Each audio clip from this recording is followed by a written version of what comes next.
అది మొత్తం నెగిటివ్ని లాక్కుంటుంది. అదేంటండి మీరు ఎట్లా మాట్లాడతారు? గుమ్మడికాయకి పూజ చేసి కడతాం కదా! గుమ్మడికాయలో శక్తి ఉండదా? నిజమే కదా! అవును.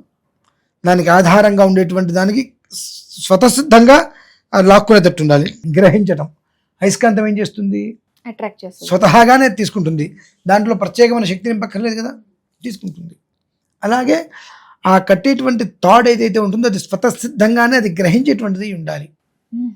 ఆ గ్రహించేటువంటి శక్తి అందులో ఏదైతే ఉంటుందో ఈ గుమ్మడికాయలో మనం నింపిన మంత్రశక్తి ఈ తాడు కలిపి ఎప్పటికప్పుడు రొటేషన్ అయ్యి రౌండ్గా ఆ పరిసరాలకి కేవలం పాజిటివ్ మాత్రమే తీసుకుంటూ నెగిటివ్ అనేటువంటిది మన పరిసరాలకి రాలేదు.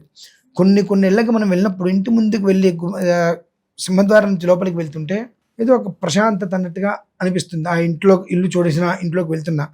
కొన్ని ఇళ్ళకి వెళ్ళినప్పుడు ఏమిటో ఎందుకున్నామా, ఎందుకు వచ్చామా రకరకాలుగా అనిపిస్తుంటుంది. దీనికి మనం కట్టేటువంటి విధానం ఒకటి, తత్వ ప్రయోగం ఒకటి.